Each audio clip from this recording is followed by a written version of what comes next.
Dear students, स्वागत है आपका हमारे YouTube चैनल पे एक बार फिर से। तो आज हम लोग बात करेंगे वातावरण के बारे में, लेकिन उससे पहले कुछ लाइंस हैं जो जनरली हम लोग सुनते हैं, जैसे कि अपने बच्चे को संभाल के रखिए, ये गलत वातावरण में पड़ गया है, गलत संगत में पड़ गया है, जनरली समाज में इस्तेमाल होता है। या फिर ये देखा जाता है कि अरे थोड़ा सा बच के रहो, वहाँ जाओगे, उस सोसाइटी में जाओगे तो क्या होगा कि आपके ऊपर गलत प्रभाव पड़ेगा, या फिर गलत लोगों का संगत जो है वो इंसान उसमें गलत हो जाता है। ऐसे तमाम जो लाइंस हैं वो सुनने को हमें रोज ही रूबरू होते हैं, ऐसे वर्ड से, ऐसे वाक्यों से। तो वही चीज़ आज पढ़ना है, अब वातावरण पढ़ना है। अब यहाँ पे ये बायोलॉजिकल वातावरण नहीं है, ये है सामाजिक वातावरण और परिवेश जिसमें हम लोग रहते हैं, उसका क्या असर होता है सीखने के ऊपर। तो पहले कुछ परिभाषाएं पढ़ लेते हैं और उसके बाद फिर आगे पढ़ेंगे कि कैसे कैसे ये प्रभावित करता है। तो वुडवर्थ जो है वो एक मनोवैज्ञानिक थे, उन्होंने कहा कि वातावरण में वे सब बाह्य तत्व आ जाते हैं जिन्होंने व्यक्ति को जीवन आरंभ करने के समय से प्रभावित किया है। मतलब कहने के लिए ये कह सकते हैं कि जिस दिन से व्यक्ति जन्म लेता है उस दिन से लेकर के और जीवन पर्यंत उसके आसपास में जो भी बाह्य कारक रहते हैं जो उसको प्रभावित करते हैं उनको हम लोग वातावरण कहते हैं। लेकिन एक और परिभाषा दी गई है जो मैं आगे बताऊंगा कि उसमें यह भी कहा गया है कि इवन कि अगर जब बच्चा गर्भ में पल रहा होता है तो वो भी उस आंतरिक वातावरण होता है और वो भी उसको प्रभावित करता है, उसको देखेंगे।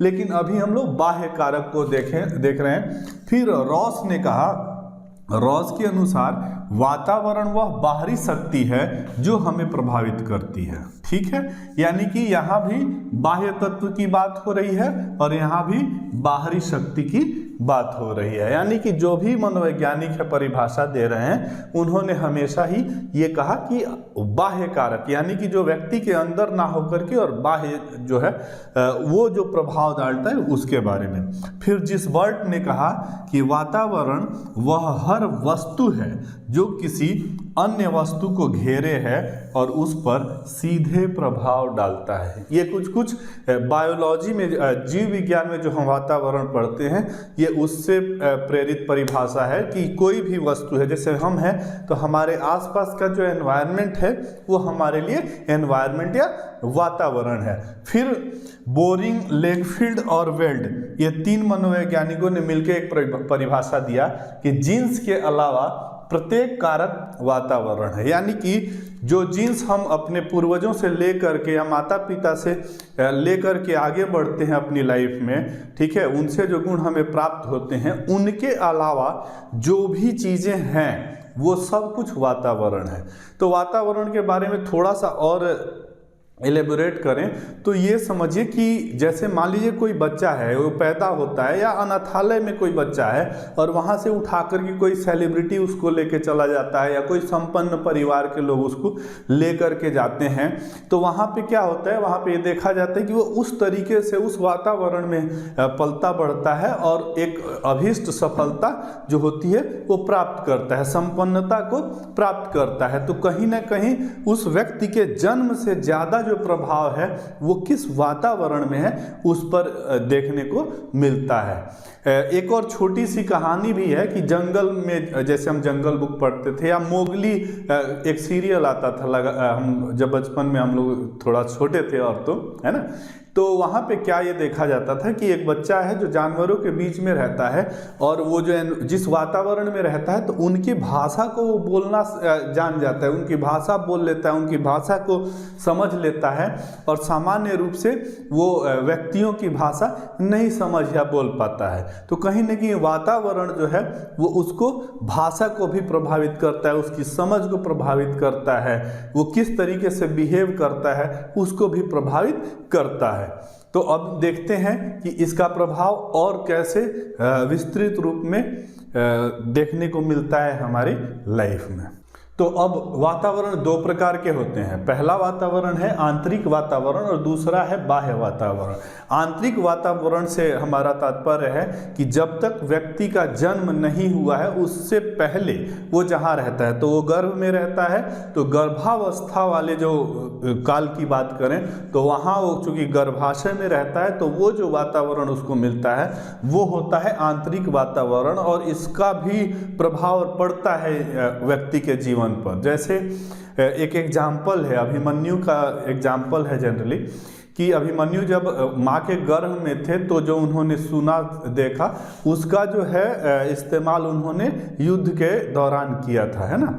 या फिर वैसे भी देखें तो पेट में रहते हुए माँ के और जिस तरीके का उसको पालन पोषण मिलता है, प्राप्त होता है उस बच्चे को, उसी तरीके से ही उसका शरीर स्वस्थ हो या फिर उसका जो ब्रेन है वो डेवलप होता है। और सामान्य रूप से अगर हम देखें तो जनरली कई बार ये देखा जाता है कि कुछ ऐसे इलाके जहाँ पे अच्छे से भरण पोषण नहीं प्राप्त हो पाता है गर्भस्थ शिशु को, तो वहाँ पे वो जो शिशु पैदा होता है उसमें तमाम विकार रहते हैं, ठीक है। तो ये आंतरिक वातावरण की बात हो गई। अब बाह्य वातावरण की बात करें तो बाह्य वातावरण हमारे इर्द गिर्द जो चीज़ें हैं उनको मिलाकर के बनता है। जैसे दो तरह के वातावरण है, पहला है भौतिक वातावरण और दूसरा है सामाजिक वातावरण। भौतिक वातावरण हमारे बायोलॉजिकल जो एनवायरनमेंट है उसको रेफर करता है, जैसे पेड़ पौधे या फिर किस एनवायरनमेंट में हम रहते हैं,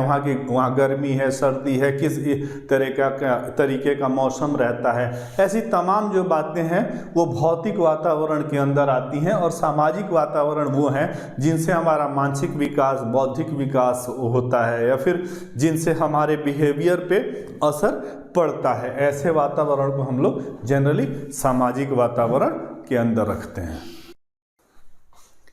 अब मैं बताऊंगा कि बालकों के कौन कौन से गुण पर प्रभाव पड़ता है वातावरण का और किस तरीके से, एक एक करके समझते हैं। सबसे पहले है कि शारीरिक अंतर पर प्रभाव। तो शारीरिक अंतर पर क्या प्रभाव पड़ता है, जैसे आप कहीं भी दो जगह के लोगों को देखें, एक समतल जगह पे रहने वाले और एक पहाड़ी जगह पे रहने वाले, तो दोनों जगह के लोगों के का जो शारीरिक स्वास्थ्य होगा, बनावट होगी, वो बिल्कुल अलग होगा, जो फेस होगा वो बिल्कुल अलग होगा। अगर आप सिंपल सी कंपैरिजन की बात करें तो अफगानिस्तान वगैरह में देखें कि हाइट बहुत ज़्यादा होती है, निग्रो जो होते हैं उनकी हाइट ज़्यादा होती है, और कुछ चाइना वगैरह में देखेंगे तो हाइट थोड़ा सा कम होती है। इवन कि अगर भारत की ही बात करें तो यहाँ पे अलग अलग राज्यों के जो लोग होते हैं उनके शारीरिक बनावट उनका बिल्कुल ही अलग होता है। तो ये डिपेंड करता है कि वो किस एनवायरनमेंट में रहते हैं, ठीक है। दूसरी बात, मानसिक विकास पर जो प्रभाव होता है व्यक्ति का वो भी वातावरण के अनुसार ही पड़ता है। जैसे किसी एक विकसित देश में अगर कोई रहता है या फिर कहीं भी किसी भारत की ही मैं बात कर लेता हूँ, पहले देश की ही बात करते हैं, तो वहाँ पे अगर कोई ऐसा व्यक्ति जो बहुत ही अच्छे एनवायरनमेंट में रहता है उसका जो मानसिक विकास होगा वो, और जो थोड़ा सा डाउनग्रेडेड जगहों पे रहता हो, सोसाइटी में रहता हो, समाज में रहता हो, तो उन दोनों के मानसिक विकास में बहुत ही अंतर देखने को आपको मिल सकता है। इवन कि आप अपने जहाँ पे हैं वहाँ के आसपास की जगहों को देखेंगे तो वहाँ पे भी ये कंपैरिजन आपको देखने को मिल जाएगा, ठीक है। तीसरी बात है कि प्रजाति की श्रेष्ठता पर प्रभाव। ये बिल्कुल बहुत ही मार्क करने वाली बात है कि प्रजाति की श्रेष्ठता का मतलब क्या है। जैसे किसी व्यक्ति का रहन सहन, उसका सोच, उसके विचार, उसका बौद्धिक क्षमताएं, ये जो सारी चीज़ें हैं वो अलग रहती हैं, डिपेंड करता है कि वो किस वातावरण में रहता है। जैसे एक केन्या का जो व्यक्ति है वो और एक अमेरिका का व्यक्ति या इंग्लैंड का जो व्यक्ति है या जो बालक है उसमें बहुत अंतर होगा, चाहे वो कैसी भी जगह पे रह रहा हो, इंग्लैंड या अमेरिका के, तो वहाँ पे जो वातावरण है उसका प्रभाव उस पर रहता है। ठीक ऐसे ही आदिवासी इलाकों में रहने वाले और अर्बन एरिया शहरी इलाकों में रहने वाले भी जो दो व्यक्ति हों या दो हम बालकों की बात करें तो उनके भी जो प्रजाति की श्रेष्ठता जो है वो बिल्कुल डिफरेंट होगी। यानी कि देख करके ही आप बता सकते हैं कि इसमें से कौन सी श्रेष्ठ प्रजाति का है। हाँ, एक चीज और, यहाँ मैं किसी तरह के पक्षपात की बात नहीं कर रहा हूँ, यहाँ पे जो मैं बात कर रहा हूँ वो ये फैक्चुअल बात कर रहा हूँ कि बिल्कुल ऐसा होता है, ऐसा देखने को मिलता है। चौथी बात है कि बुद्धि पर प्रभाव। तो बुद्धि पर प्रभाव को समझिए कि जितना संसाधन हमें प्राप्त होगा, जितना ही ज़्यादा संसाधन किसी बालक को प्राप्त होगा, उसका बुद्धि जो है उतना ही विकसित होगा। ठीक इसको ऐसे समझिए कि एक राजनीतिज्ञ के घर में अगर कोई किसी अनाथालय से एक बच्चे को उठाइए और उसको ले जाकर के किसी राजनेता के यहाँ आप रख दीजिए और वो उसको गोद ले ले, और कुछ दिनों के बाद आप देखेंगे कि उसमें जो राजनीति की समझ है वो बाकी किसी भी व्यक्ति से ज़्यादा होगी। या किसी भी एनवायरनमेंट से उठा करके दूसरे एनवायरनमेंट में अगर किसी व्यक्ति को रखते हैं, किसी बालक को रखते हैं, तो उस पर जिस एनवायरनमेंट में वो एट प्रेजेंट है उसका प्रभाव जरूर पड़ता है। अब बात कर लेते हैं व्यक्तित्व पर प्रभाव। तो किसी भी व्यक्ति की जो पर्सनालिटी है वो भी वातावरण से प्रेरित रहता है। जैसे कोई व्यक्ति भारत के किसी गांव में रहता है और शहर में रहता है तो यहाँ अंतर देखने को मिलेगा। इवन कि कोई जो पर्सन है, जो बालक है, वो यहाँ है और किसी दूसरी कंट्री में चला जाता है तो वहाँ पे बदलाव देखने को मिल जाता है, वहाँ की चीज़ों को वो एडॉप्ट करता है। तो इस तरीके से पर्सनालिटी जो है वो भी बदलती जाती है। आदमी का रहना, चलना फिरना, उठना बैठना, खाने का ढंग, इवन कि किसी से बात करने का ढंग, व्यवहार करने का ढंग, ये सब भी जो है, जो पर्सनालिटी का बहुत ही बड़ा अंग है, ये भी बदलते जाता है वातावरण के अकॉर्डिंग। फिर बात करते हैं अनाथ बच्चों पर प्रभाव। जैसा कि मैंने पहले भी एग्जाम्पल में बोला कि एक अनाथ बच्चा है और उसको कोई गोद लेता है और गोद लेने के बाद उसको वो सारी सुविधाएं दे देता है जिसकी वजह से वो उसमें अभिष्ट बदलाव हो पाए, वो सारे संसाधन दे पाता है जो कि एक अच्छे एनवायरनमेंट का बच्चा जो है वो उसको प्राप्त है। तो जो परिवर्तन है वो उसी तरीके से दिखेगा। जैसे एग्जाम्पल के लिए कुछ अभी आपने देखा सुना होगा कि कुछ हीरोइंस जो हैं वो गोद ले लेती हैं किसी भी अनाथालय के बच्चे को, तो आप देखेंगे कि उसके चलने का ढंग, उसके बात करने का ढंग, उसका जो बिहेव है वो भी बिल्कुल ही डिफरेंट हो जाता है अनाथालय के बाकी बच्चों से और जिन बच्चों को गोद लिया किसी सेलिब्रिटी ने उनमें। तो ये चीजें हम अपने आसपास से भी देख करके और मिला सकते हैं कि वो क्या प्रभाव पड़ता है। और जब कोई क्वेश्चन आता है सीटेट में या फिर किसी टीचर भर्ती एग्जाम में, तो वहाँ सबसे पहले ये समझना है कि एज ए टीचर हम क्या सोचते हैं और एज ए सोशल एनिमल या समाज में रहने वाले व्यक्ति के तौर पे हमारी क्या सोच है। दो चीज़ों को देख करके अगर हम जवाब देते हैं तो मोस्ट ऑफ द केस में वो सही आंसर हो जाता है। फिर बात आती है जुड़वा बच्चों पर प्रभाव। तो जुड़वा बच्चे अगर एक जगह रहते हैं तो वो एक तरीके से लगभग बिहेव करते हैं, लेकिन अगर जुड़वा बच्चों में से एक व्यक्ति, एक बालक जो है वो उसको एक जगह रखें और दूसरे को अलग रख देते हैं तो कुछ दिनों के बाद आप देखेंगे कि जब दोनों पास आएंगे तो दोनों में बहुत ही ज़्यादा अंतर होता है। तो ये प्रभाव कहाँ से आया? जीन्स तो दोनों के लगभग सेम रहे, लेकिन ये प्रभाव जो है वो उसके वातावरण का प्रभाव है कि वो जिस वातावरण में रहा उसका जो इफेक्ट है उसके ऊपर पड़ा। अब बात कर लेते हैं कि बालक पर बहुमुखी प्रभाव। बालक पर बहुमुखी प्रभाव का मतलब है कि multi dimensional effect. Multi dimensional effect का मतलब कि जैसे मान लीजिए कि एक वही मोगली का एग्जाम्पल एक बार फिर से मैं दूंगा कि मोगली जैसे हम लोगों ने जंगल बुक में ही देखा, लेकिन ऐसा भी देखा गया है कि कई बार एक्सपेरिमेंट के तौर पे बच्चों को रखा गया जंगलों में, और उनका जो व्यवहार है वो बिल्कुल जंगली जानवरों से मिलने जुलने लगा। इवन कि वो भाषा समझना हो गया या बुलाना हो गया जंगलों से उनको, जानवरों को, ये तमाम ऐसी चीज़ें देखने को मिलती हैं। उसके चलने का ढंग, उसके बोलने का ढंग, उसके सोचने का ढंग, ये सारा कुछ जो है वो प्रभावित हो जाता है। यानी कि हर डायमेंशन पे इफेक्टेड रहता है जो बालक है वो वातावरण से। और ठीक ऐसा ही हम सभी पे लागू होता है। किसी भी टाइम पे हम जहाँ पे माइग्रेट करते हैं, जहाँ पे रहने लगते हैं, हम